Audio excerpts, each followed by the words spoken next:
Hello, I'm Dr. John Middleton. This is Family Life in the North Country. To start with today, I have a question about no-fault divorce. Someone posed the question about how no-fault divorce has really influenced society. Well, I think there are quite a few answers. None of them particularly good. One, it's really changed I'm going to use the word sacredness of motherhood, because motherhood was always revered, respected, protected. The no-fault divorce really just takes the bottom out of that. In the old Spanish culture, I learned about it because I grew up in Texas, which one time belonged to Spain. A man couldn't sell his home without his wife's permission. The mother of the home was respected that much. The man, whatever he might be doing, if the home was to be sold the way the law read, the wife had to be examined privily and apart. In other words, actually out of the eyesight and the hearing of the husband. And she would be asked, and I've seen this happen, she would be asked, is it your intention? Is it your will to sell your home? And she would have to agree with that, separate and apart from the husband, before it could be taken from her. There was a great deal of respect for that, and that was because marriage itself and family life was so respected. Well, no-fault divorce is the only thing I know of where anybody can just unilaterally break a contract. Say, I don't want to be married anymore, and unilaterally break the contract. You can't do that in business. You can't do that in other situations. I think no-fault divorce, and any divorce really, is a problem to children, particularly with no fault, because it tells the children that for any particular reason or no reason at all, one parent can just walk out and leave.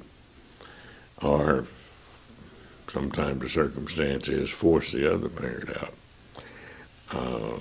Like everybody's familiar with the love story of Romeo and Juliet. Well, that was a circumstance where the passions of the young people were put ahead of the respect for parents and the traditions of the parents. And that's what's happening. Today, we are seeing that the passions of people are put ahead of traditions and respect. And I don't think that's a good thing at all. If people just want to walk away, why do they go to the trouble? And some of them are saying, why go to the trouble of getting married? Well, I think marriage has lost a lot with no-fault divorce. And I'm not sure how we get it back. I don't like it. I did a survey one time, a rather extensive survey, people of New York and other states, and I found that most people didn't want it. This was a product of the attorneys. Well, here's another one. I found it rather interesting. An old boy over here, he says, I'm about 90 years old. It seems to me women have gone 180 degrees from what they used to be. And he was asking, what's going to happen? He said, when I was a young man, there was a great deal of respect for womanhood, femininity, mothers, and what's happening. Where's it going? I'm not sure I know. I didn't know how to answer him then, and I've thought about it, and I'm not sure that I know now. But there have been a lot of changes.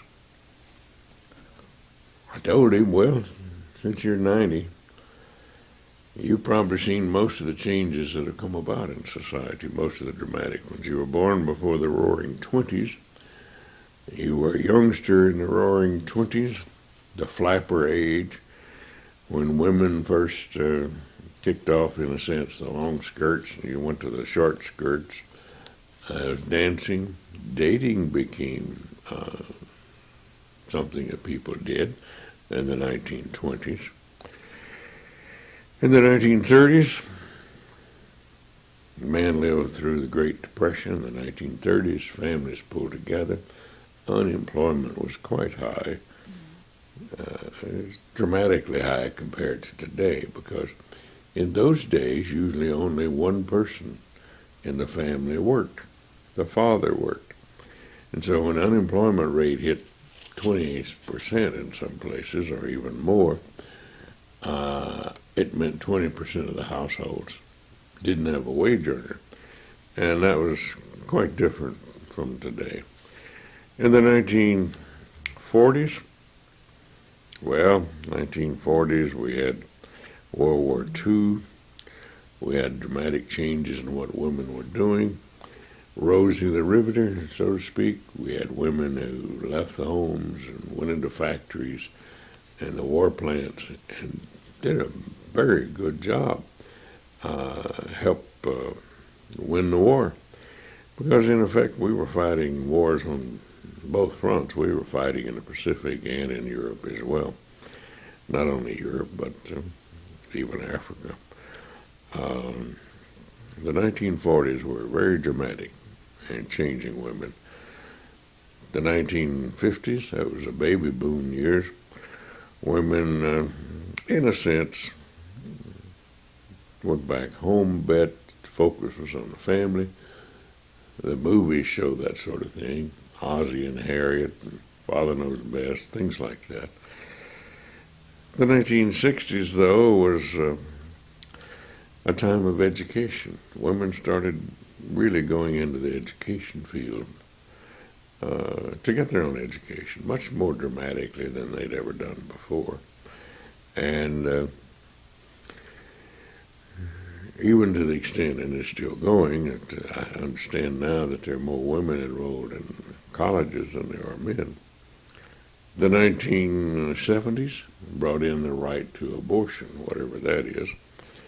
But it was a very dramatic change and impact on women. Women had now the right to demand, ask for, obtain abortions, even at public expense in many states. The 1980s, there was a real exodus of women from the homes. They went out to work, and they fell into all sorts of work patterns. The quest for equality and fairness at work.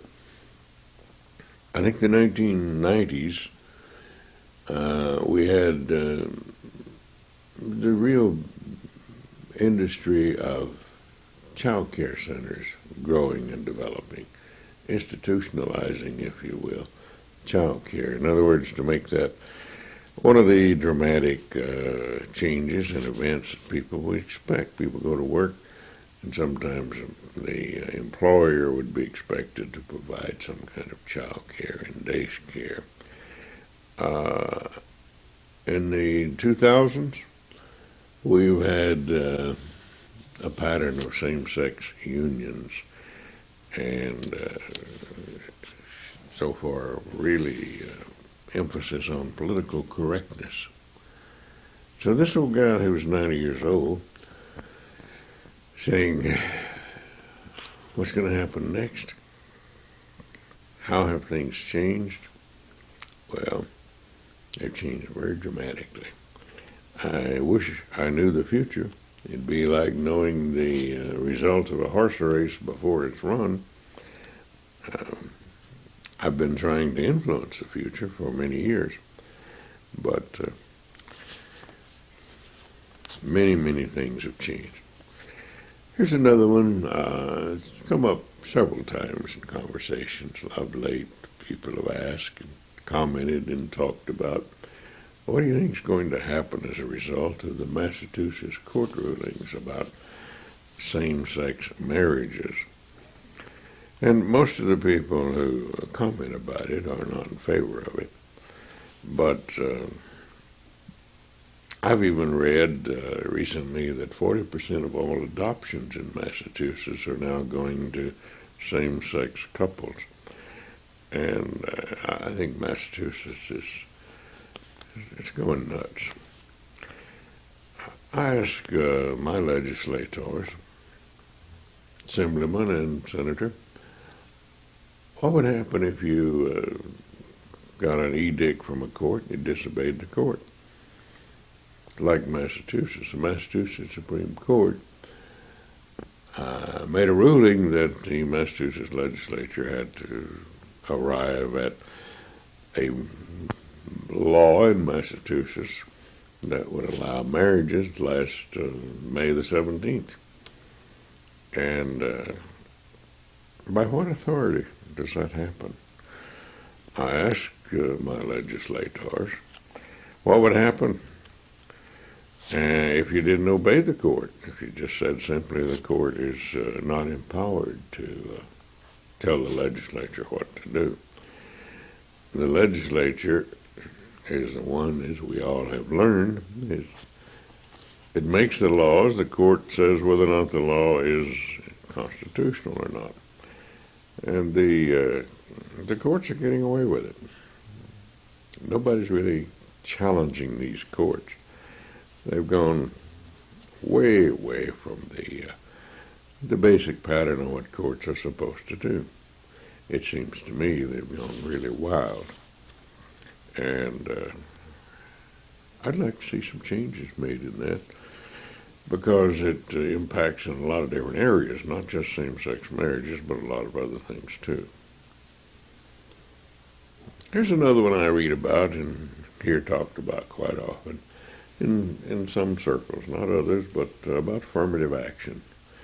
People have asked, is affirmative action working? Has it worked?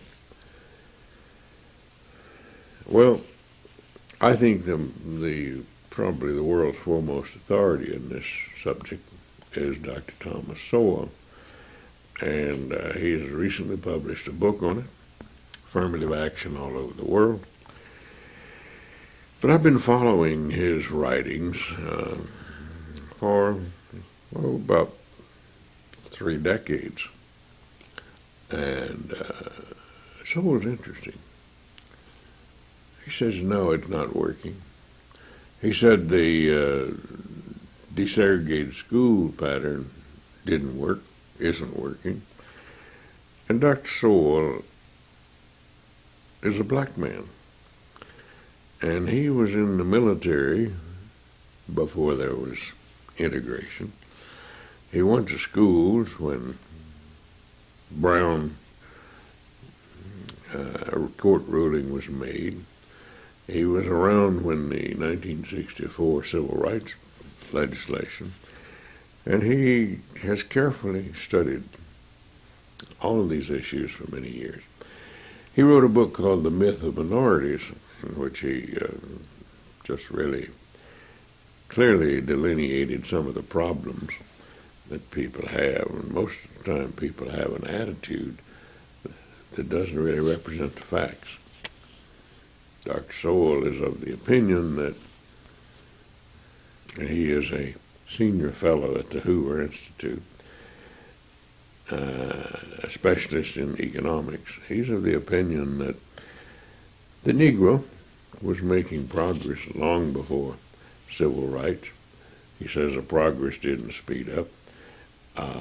He doesn't know that it's done anything except to tend to put the blacks in more of a ghetto, more than what they would have, in his opinion, than they would have had these things not happened. It's an interesting kind of thing to think about, because we hear so much about it these days. I know of my own experience. I visited segregated schools, schools that were entirely black. I've done research in schools that were entirely black, and the superintendents, principals of these schools did not want integration, because in the places that I studied them, in Florida and Texas, Georgia, They were the opinion that their schools were better than what the white folks had. And they didn't want the white folks messing around, and for a time it was certainly true. Some of these schools, and pockets of them, had done a remarkable job. I was impressed. As a young researcher, as a young social worker, I was very impressed with what I found. And this is sort of what Sowell talks about. He refers and documents much material on this sort of thing. And what makes the difference in schools is not whether or not kids are mixed with races. What seems to make the differences in school is what the parents expect. And that's been documented and found quite clearly in a lot of research. And I think that's what we ought to focus on, what the parents expect. Not whether or not a child is Asian, mixed with Spanish, Hispanic, blacks, whites, chartreuse, whatever the color. If the parents don't expect the child to succeed, it's not likely to. Until another time, I'm Dr. John Middleton. This is Family Life in the North Country. Have a good one.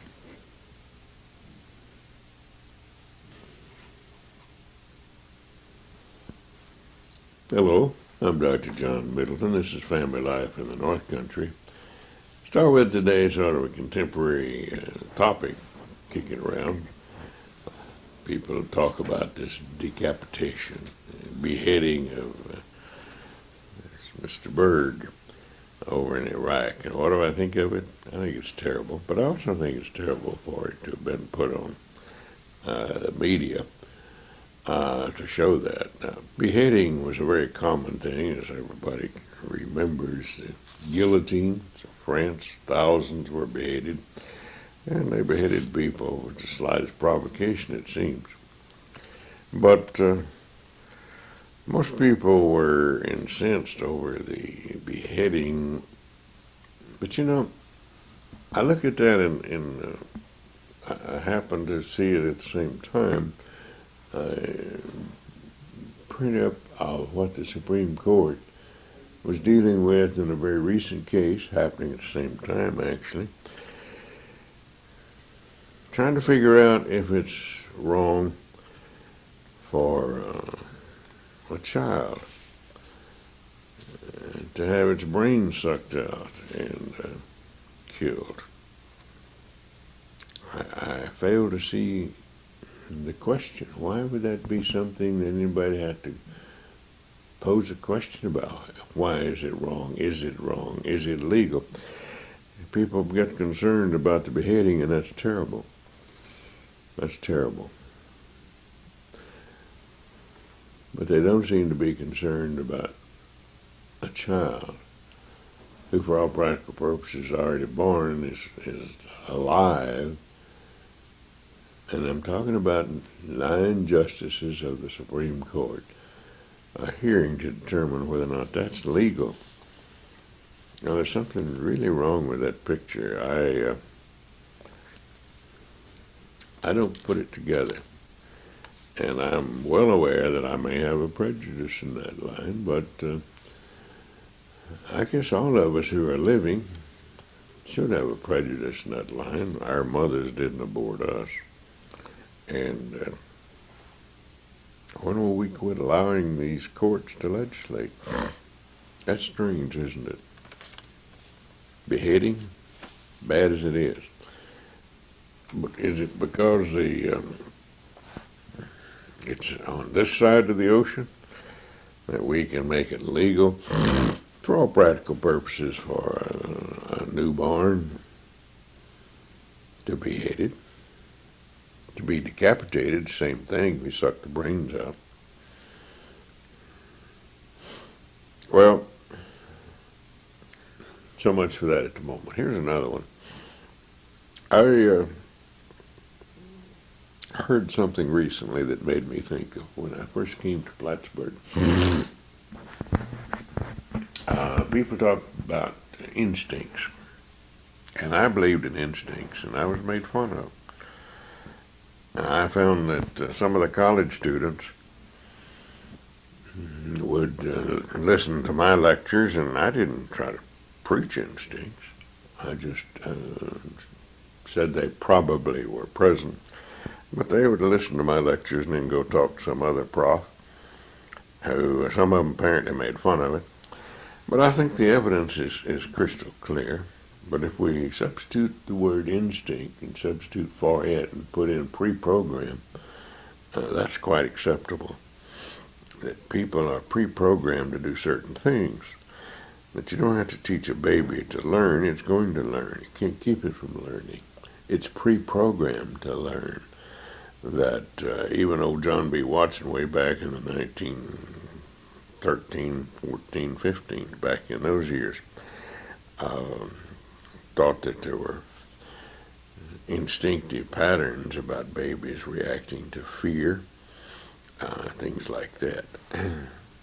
MacDougall, about the same time, came up with 13 instincts, but way back when it was not politically incorrect to talk about people, I think people would accept the fact that the maternal instinct is present in today's people, even those people who may not want to admit it.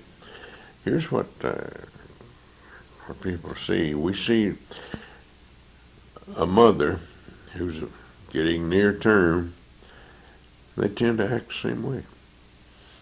They tend to start behaving the same way. They start nest building. They put their house in order. They do all kinds of things that,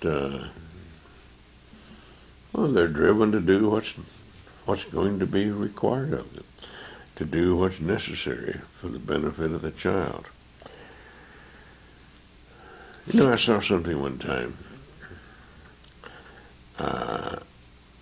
I saw a mother hen had a bunch of little chicks, and there was a very fast-moving grass fire, and I was very busy putting out the grass fire to save my house, but afterwards, I was going back over and I saw this mother hen.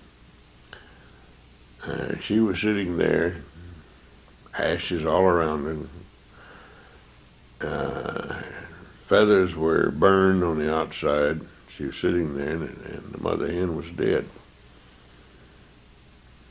I picked up the dead chicken to move it, and all her chicks were alive. Now that mother hen could have flown out of that fire, run away from it, but she didn't. She clucked, gathered her chicks, put those chicks under, squatted down on the ground and protected those chicks from the fire, and she died protecting those chicks. Now, I've seen mothers, or read about more than I've seen, but I've seen mothers who do basically the same thing. Put their own life in jeopardy, if need be, to save the life of the child. I think that has a lot to do with instincts. I'm not opposed at all to believing in that sort of thing, and I think as we get more and more scientific, we're going to see more and more of that sort of thing. Well, here's another one. Somebody posed a question, is the government going to send out parenting directions? I was told that was going to happen. I haven't seen them. I haven't received any. Maybe because I'm not a parent of a young child these days. I don't know who has seen them, but I think it's fine. But they're probably going to say basically the same things that any parent would do anyway. To be concerned, to be invested, to be involved with your child, to expect the child to succeed, to have an influence. I do see public service announcements in the media about talking to your children about drugs and smoking and dating and premarital sex and all that sort of thing. I've seen public service announcements on that. I'm not sure that they are sponsored by the government now. I don't remember the sponsors. But that's what the government ought to be reminding people. Be a parent. Don't be afraid to be a parent. Some people are. Some people are so afraid that a child won't like them that they'll let the child do practically anything, get by with practically anything, and that's really wrong. That just shouldn't happen. Contrary to what most parents seem to think at some time, a well-behaved child really respects and cares more for the parent than a child who's given total freedoms and liberty. The old saying about three magic words in parenting, firm, consistent kindness. That ought to be what happens.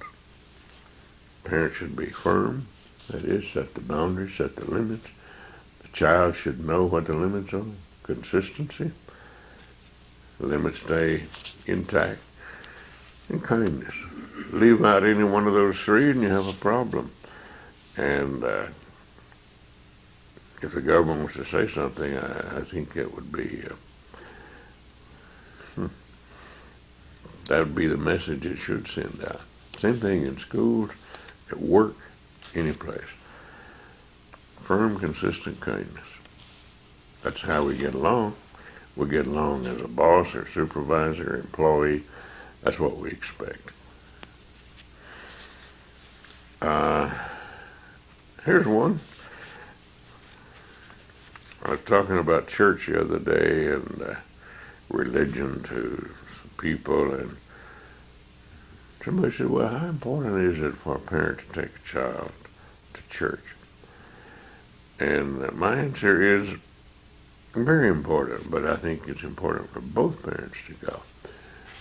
What we see sometimes is that one parent may be consistent in attending and taking a child, and the other one consistent in not going. Well, that gives a mixed message to a child. That's not a good pattern, because under those circumstances, the child will have a very logical question. Why is it important to mother or dad and not to the other one, whichever way it goes?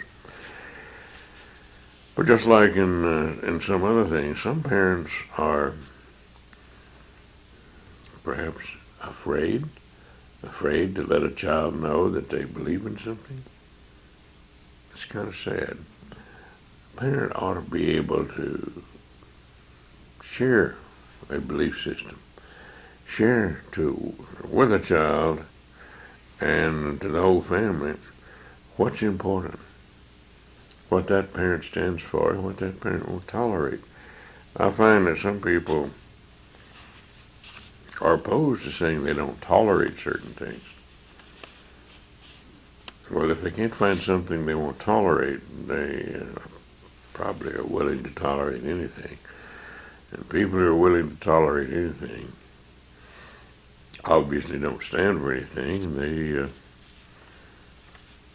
They're not good citizens. They're not good for society. We have a pattern that we've seen. Families that are church-going are stronger families. If the children aren't educated, children then are less involved with the religious life than the parents were, and their children will be even less so. And maybe in 3 generations you have practically no involvement. And that's not a good thing. People ought to be involved and invested, try to do the right things. And most of us would say, well, we'd prefer to live, I would think the majority would say, we prefer to live in a city or a village, a community where people are religious. They attend whatever religious services they believe in, and they try to live by them. Those are important. I think people who take their children to churches, mass, synagogue, whatever, they ought to discuss with the children what the lessons are. What are the lessons being taught? Because in most of the world, basically, the lessons are the same thing in religious beliefs. And they pretty well center around the Ten Commandments, and that's not an accident. The Ten Commandments were rules given to Moses and to try to help him bail his people out. And that's important. Because people in communities, societies, nations, if they live by the Ten Commandments, chances are it's going to be a successful and prosperous country. Peaceful. That doesn't mean that it won't defend itself, but it'll be peaceful. Think about it. If you want to live in anarchy, where there are no rules, no regulations, no belief systems, that's not going to be long-lived. It's going to be a pattern. I think it's important. Both parents go to church, both parents get invested, both parents set the model. Try to do the best you can. Discuss things with the child and children. Talk about it, model it. Try to become what you want your children to become yourself. You have to become what you want as a person. That doesn't mean the same job, same profession, occupation, but as a person. Give a child a pattern to go by. Be fair to them. That's what's important. Until another time, I'm Dr. John Middleton. This is Family Life in the North Country. Have a good one.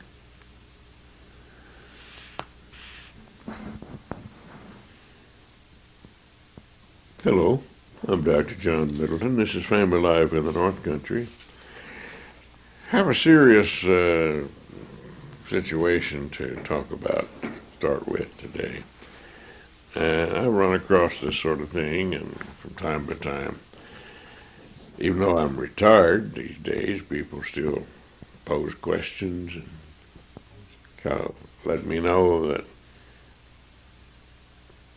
well, they have problems and they'd like a comment. But it says, what about somebody who seems to have done something in their past and they don't seem to be able to get over it? Whatever they seem to do, they still seem to be dragging along the problem. And it may have guilt feelings attached to it. People talk about it, or it may not. People may not talk about it at all. But what do you do about that sort of thing? Well, first be clear. If you or somebody you know has that kind of problem, I think it's best to try to clarify things.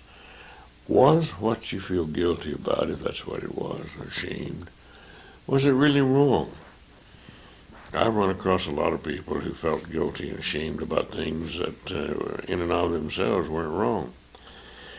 Did you know it was wrong? Did you have a problem knowing it was wrong? Was it clear on that? And if you knew it was wrong and you went ahead and did it, is that what it is? Well, some people who are Catholics might recognize that as basically the requirements for sin. You have to do something in itself is wrong. You have to know it's wrong, and you have to do it anyway. But the same thing prevails in typical law. The laws were based in part on Scripture. If you read the book of Leviticus and compare it to laws, you'll find a great similarity. But if there's a Catholic who has this sort of feeling, then they ought to go to the priest. People who aren't Catholic, who has this sort of feeling, then they go to the minister, his or her minister or rabbi, and talk it over with them. Follow their suggestions. Now, from time to time, there are people who say, well, I've done that, but I still feel bad about things. Well, when that happens, I started working on problems like this. I recall very specifically the first case I ever worked with, where somebody had profound guilt, and rightfully so. She'd done a terrible thing, and she didn't know how to get over it. Instead of trying to just help this person get over it, I started working on restitution and reparations. What could she do to make it up for other people?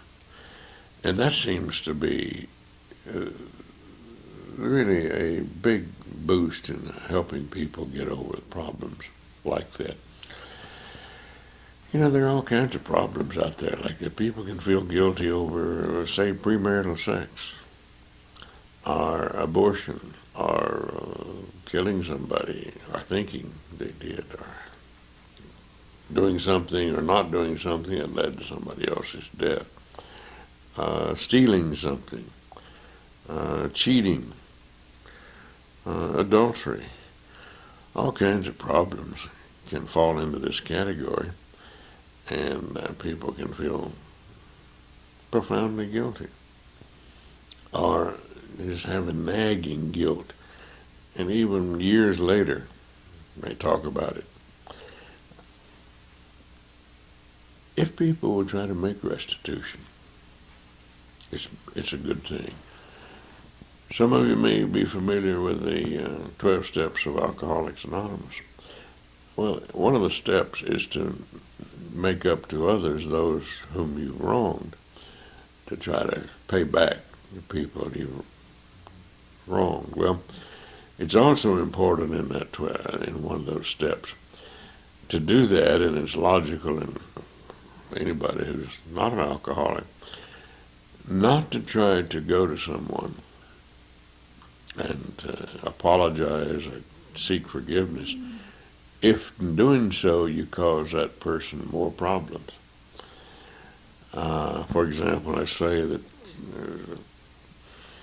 a couple acted inappropriately before they married, they went off and married somebody else, lived happily ever after, and then along comes somebody who wants to get that person's forgiveness. That might upset the current relationship and may be more disturbing. So you don't do that if you consider that it would be wrong. Most of us have a much harder problem forgiving ourselves than we do other people.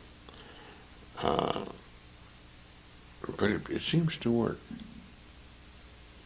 If people will compensate, do things, make up for others, you may not be able to influence or to undo, and we know you can't undo the past, but you can't, even with a live person you may have wronged, there's no way to go back and change the history. And it may be far better to try to compensate, feel good about what you're doing. There are a lot of people who do things like that. They get into charitable works, they get into all kinds of movements, they get into all kinds of things. And sometimes the motivation is way back. Even the individual may not know about it. But today, one of the most common problems seems to be abortion. There's so many people getting abortions, and they have guilt is pretty common. If there are people who do that, Project Rachel, people can find out how to be helped to get over those problems. Some of us do that kind of work as part of our church work. Well, here's another one. A friend's child was asking about the Confederate flag on T-shirts in school recently and all the publicity about that. Well, I guess I have a little prejudice there. I grew up in one of the Confederate states. Texas belonged to the Confederacy. And when I first went to work for the Texas Department of Mental Health, it was called at the time Texas State Hospitals, Special Schools, and Elam Institutions. fancy name. But included in that organization was the Texas Confederate Home for veterans of the Civil War. And even though there were, I think at the time, 2 veterans of the Civil War living, I didn't meet them, but I met widows of Civil War veterans. These were women who had married these veterans when the women were quite young, and they had outlived their husbands, and they were entitled to the veterans' benefits. The veterans' benefits in that instance is kind of like the VA was, the Confederacy. Kind of interesting. Some of my forebears were certainly involved in the Civil War. Both sides in this sense. The men were all fighting and the women were home. And some of my relatives on my mother's side were victims of Sherman's March to the Sea. Quite a devastating march, military activity, and thousands of people were killed in the Civil War. Perhaps our finest, our best, the people who went to war, brave, courageous people on both sides. The South was of the opinion that it was being invaded. They wanted to secede from the Union, and the Union said it couldn't. The Union, the North. There was a difference in economics here as to what they were really fighting about. Some people claim it wasn't about slavery at all. Others say, well, of course it was. But regardless of that particular issue, I think it's not fair. It never was fair, in my opinion, for someone to be enslaved. The dignity of a person, the respect for an individual, I think is certainly important. This idea of Confederacy and trying to do away with Confederate flags, I think borders on being a little silly. That's like saying big pages of history didn't happen. You know, thousands and thousands of men died on both sides of that issue. And why try to erase something? Now, the people who are most active in trying to erase and get the Confederate flag taken out when it is just a symbol and an icon, they're the ones who seem to be pushing for diversity, inclusion, but they don't seem to see the picture. How can you be for diversity and want to exclude somebody's heritage? That somehow just doesn't quite make sense to me. It is a problem. I've lived in a lot of it. Of course, I lived in the Southwest there, in the South, before the Civil Rights came into being. I know firsthand about a lot of these things and how unfair it was. How unfair it was for people to be discriminated against simply on the basis of skin color. It didn't make any sense to me.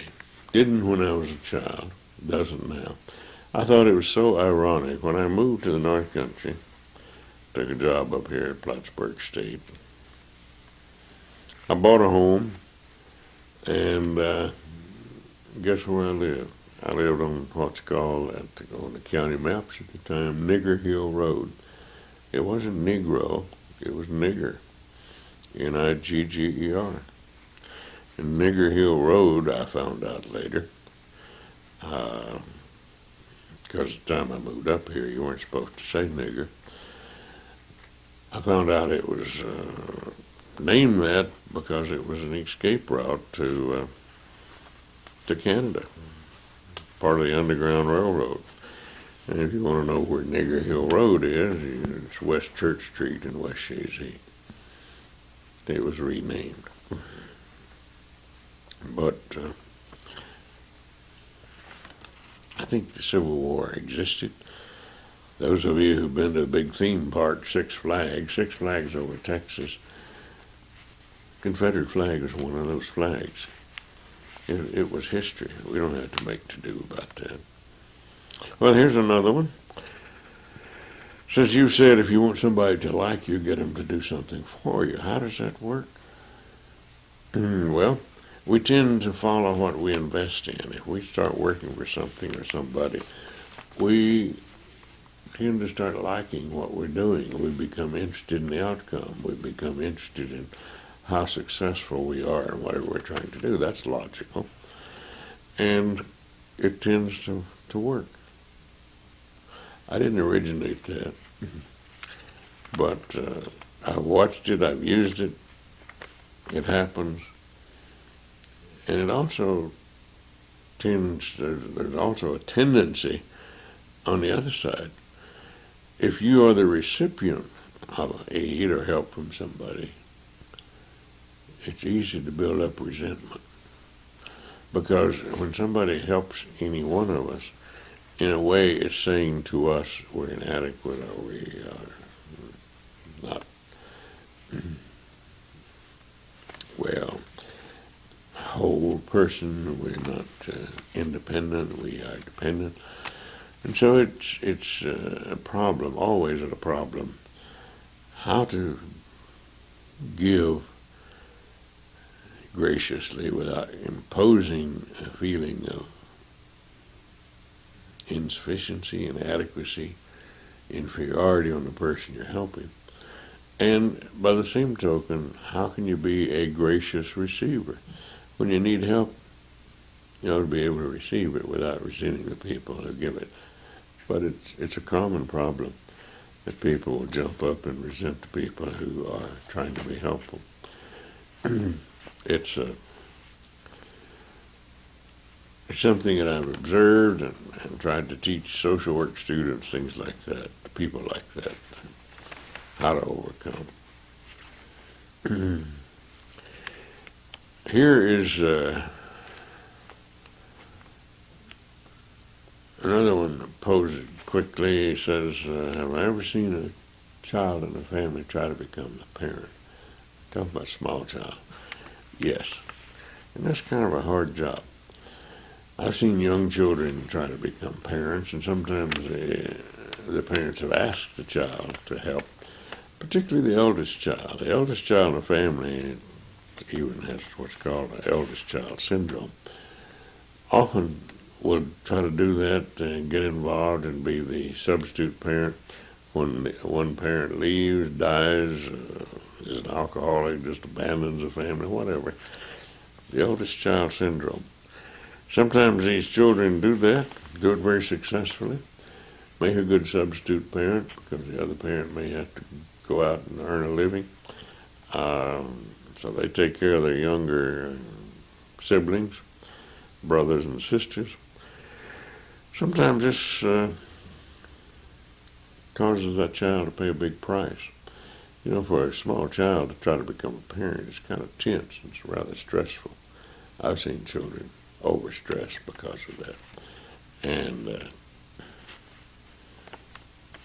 some of them grow up and try to become adults too quickly themselves. Like they get involved in drinking and smoking and premarital sex and all that sort of thing at very young ages, and because in effect they feel themselves as an adult. Some of them become isolated, and most of them don't seem to be really impacted on it. They may go right along with life. And that used to be pretty common. Nowadays we have daycare centers that are filling in. Daycare centers are substitute parents. Well, the last one posed for you is, do I think boys ought to be taught how to fight? Yes. I think boys need to learn how to fight, how to protect themselves and to protect others around them. It's a good way for them to get steam off, get rid of their aggression, and it's most of the time a good exercise. Now, to learn how to fight, you have to learn how to fight fairly. You have to know the rules and know when to fight and when not to. And boys can be taught that. It's healthy for them, I think. Some parents don't agree with that sort of thing at all, but I think it's an inborn aggressiveness on the part of boys, part of their hormone basis, and they're going to have more aggression than girls. And so put it in focus. I think that ought to be there. Well, until another time, I'm Dr. John Middleton. This is Family Life in the North Country. Have a good one.